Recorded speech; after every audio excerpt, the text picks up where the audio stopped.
Good morning. Today is the 30th of February. The weather is a little bit wet here at the National Motor Museum at Beaulieu in the New Forest. I came here on the 2nd of April last year to do one of the Shambolic shuffles that I don't think most of you have seen. But today we're back and I'm going to do a little sort of edited highlights tour of Beaulieu. I'm not going to go over too much ground where we actually filmed before, and I hope you enjoy it. So we're just walking now past the monorail, which will be going on later, and there's a little map of the whole place, so I'll just show you that briefly. I do apologise for the wind noise because it is a bit windy today. There we are, Beaulieu Abbey and Palace House. I can't get too close because there's a rope in the way. And where we're going, National Motor Museum, which is just over there. Right, here we are with Edward Baron Montague of Beaulieu, who's the founder of the Motor Museum. Started in 1952, and we'll look a bit later as to where that started off. He was also known as Lord Montague, and he was very often at the London Brighton Rally. He was the person who would have given permission for the Avengers television crew to come and film here in September 1966. Entrance hall to the Motor Museum here, and it looks kind of the same as it did on my last Shambolic Shuffle from April, but the car that they've got here has changed a bit. We've got a Suzuki Swift Attitude press car. If you want to see a review of a Suzuki Swift Attitude, one of the best places to do that is to go on the Planet Auto YouTube channel. I like this colour, it's very nice. Would have filmed a lot of this during the last slightly Shambolic Shuffle. I'm just going to pick up a couple of highlights in here. One of them is this Rolls-Royce Silver Ghost, which was used in the filming of the Avengers. I think it's at the end of the See-Through Man. This is a 1909 model. It looks quite different because it's a different colour, it's got a different plate on it. I think it was AX201 in the series, but it's now on 1909, it's very appropriate. Then we've got this Unique taxi cab, and again this is a car that was in the Avengers. Can't remember which of the two episodes, Burden Who Knew Too Much, or Escape in Time. I think it's Escape in Time actually. It's 1908 Unique 12 to 14 horsepower taxi cab. As I said, later on we'll go down and we'll see exactly where we filmed the scenes with these cars in September 1966. We're up in an area here which focuses on motor racing. I didn't come to this particular area last time we were here. I don't know why, maybe it was shut off or something, but you've got this 1930 Bentley 400 supercharged. It looks a bit like a Speed 6 Bentley, but it's actually not. This isn't one that was used in the Avengers, but it's very similar to the type of thing that they had. They had about 4 or 5 Bentleys used in the Avengers. There wasn't just one. This is a bit like the ones that they used.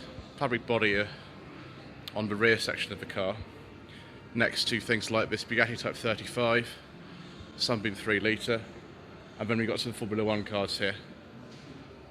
I'm not that interested in Formula 1 personally, but we do have some nice examples of motoring history here, like this Cooper 500 from 1949, this BRM V16 from 1950, and a Connaught B-Type, and the Lotus 49. Now this was one of the most brilliant Formula 1 cars ever, really, and Coston Nathan prototype. I'd never heard of that make.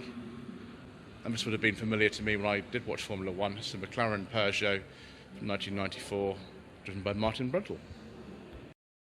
Around to the sort of 50s and 60s, and then later family car section of the museum. And we've got this almost last of the line Rover 75.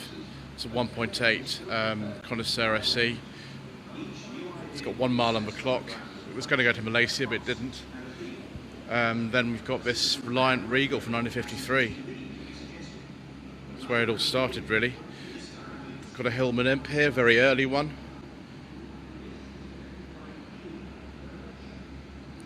And then this wasn't here last time. This is an Amphicar. I think this was possibly the one they restored on that show with Suggs that I've forgotten actually what it was called, but they restored an Amphicar and it looks beautiful. There was a German car, they had a Triumph Herald engine in them. This is an original UK car, it's a right-hand drive. Crazy thing, I mean it's steel so it rusts when you go into water. Very, very old Mini. This has been in the museum for I don't know how long. XAA 274. Nice Rover 2000. I think many of you will like these, like Mr. Richardson Furious Driving does. 71 Ford Capri 1600L. That's a rather nice vinyl roof. 2CV Volkswagen XL1. Saw that last time. And then here is a Peel P50 from 1964. Many of you will have seen Top Gear and you'll see just how tiny these things are, and they really are minuscule. I could try to get in there, but it wouldn't be very comfortable, I don't think. Part of the museum has changed as well for 2020. Here is Bluebird. The lighting in here is quite poor, so I do apologise for that. It's also quite echoey. So we go to Proteus Bluebird CN7. It was used by Mr. Donald Campbell to break the land speed record in 1964. We've got Golden Arrow, it's 1929, and 1,000 horsepower Sunbeam. I really can't believe this car was built in 1927. It's insane. It says on the side of it was the first car to go over 200 miles an hour. Might as well show bits of what is here. That was a 1920 Sunbeam Bluebird.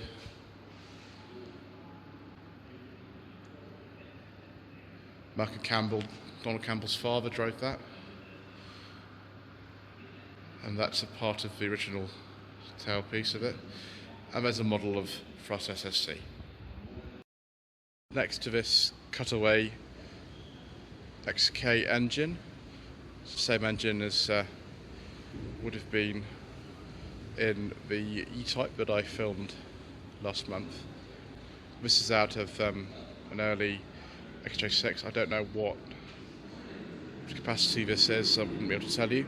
We've got this Ford Mustang Mach 1. Look at the size of this. It's a 1969 car on a G-plate. It's just enormous, isn't it? This is a new arrival. This is a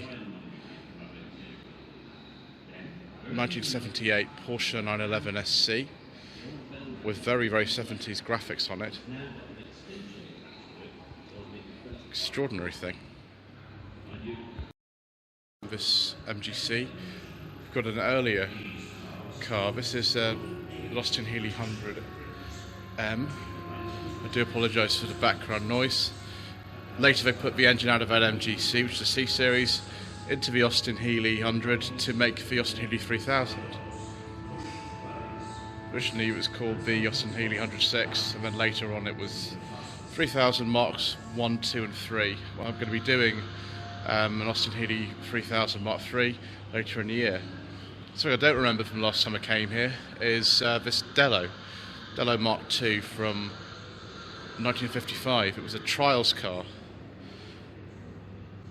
By 55, you know, cars didn't all look like this, but obviously if you bought your own car like this one, then they kind of did. And very successful they were too. Next to this Ford GT40 Mark 1, it's a real one, brilliant. Jaguar XK150, and then a Jaguar E-Type. This is a Series 1 E-Type. These are worth an awful lot of money. This is actually owned by Jaguar themselves. It's a Series 1 Roadster. Don't know, it's run in this condition, £100,000 or more. And a Jetson Interceptor. Oh, I like Jetson Interceptors. Very, very nice. Very, very nice indeed. Lotus Esprit, we saw that last time we were here. And then a real AC Cobra 427. Not a replica, there's so many replicas out there. This is a real one. Wonderful. We're in the world of Top Gear here, and there's been a few additions to the exhibit since I was last here. We've got the San Yacht, which is based on a SsangYong Rodius, and you know the car's been raced at the luxury sports car racing or whatever it was. I can't remember what that's called. Not sports car, but sort of saloons. Rolls-Royce, Bentley, and then the Mercedes. But then we've got the electric conversion cars here. It's a Subaru pickup truck. I think it's a 90s one. Then the Spitfire, and then this outrageous Nissan Leaf.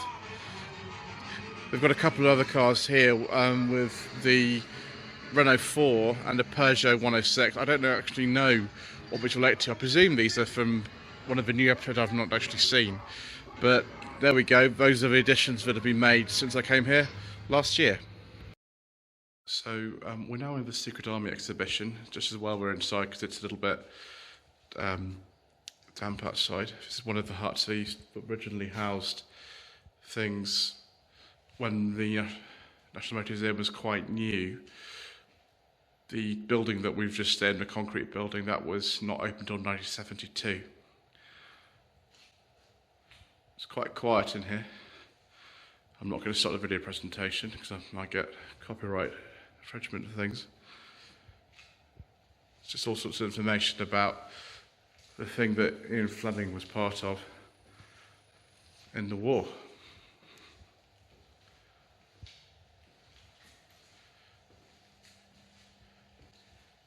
And a cipher. Went to a talk on the Enigma machine with the Test Valley motor enthusiast that recently joined the other day. That was pretty interesting. There's a cipher wheel there. Excellent. 1966, as I referred to in the full review for the Jaguar E-Type that we did literally just the other side of this low wall just in the background there. The Avengers crew arrived to film 3 episodes, which were The See-Through Man, Escape in Time, and The Bird Who Knew Too Much. The Rolls-Royce and the Unit taxi that you would have seen were cars that actually appeared in the filming. This is Palace House as part of Beaulieu. I don't think I'm allowed to actually film inside the house, so I won't do that, although the first National Motor Museum was literally just inside that door there. I don't know how they got the cars through there, to be honest. I really don't understand that, but that's where they were. If I go round to the sort of back of here, where that little monument is, then this is the actual location where they filmed with the Rolls-Royce and the Unit taxi, and there was a 1902 Vauxhall as well, which I don't think it's at the museum anymore. If it is, it's in storage. There's the Beaulieu River just there, and there's the back of Palace House you would have seen. So that's about it, really. I think we'll draw this to a conclusion here. It's not supposed to be a full tour of Beaulieu. There's lots of bits I missed out, like the Beaulieu Abbey, which we'll now go and see, but I won't film it. And also the World of Top Gear, which I filmed last time I was here. But thank you ever so much indeed for watching. I do apologise about the wind noise. At least it's quiet sort of here. And yes, don't forget to visit my website www.lloydvehicleconsulting.co.uk. Don't forget to watch that Jaguar E-Type review if you haven't already done so, a full review for more views on what it looks like. There's the Blue River and the Swans. And my Facebook page is facebook.com/Lloyd Vehicle Consulting. Thank you ever so much indeed for watching.